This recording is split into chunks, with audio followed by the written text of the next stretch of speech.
কৃষ্ণপুর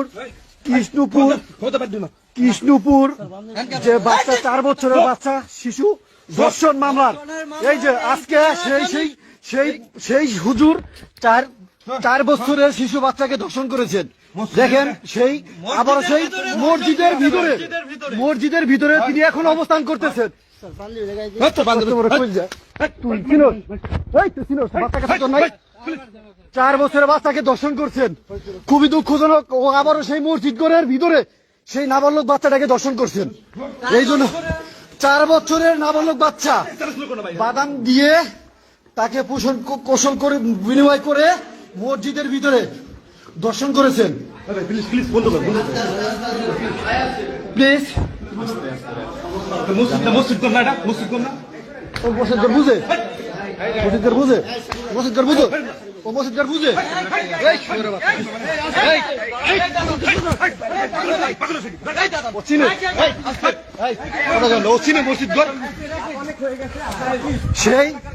সেই 40 বছরের বয়স হয়ে 4 বছরের বাচ্চাকে ধর্ষণ করেছেন। দেখেন প্রিয় বন্ধুরা, আমরা ইতিমধ্যে আমরা রাত্রে সেই সারাদিন সকাল 10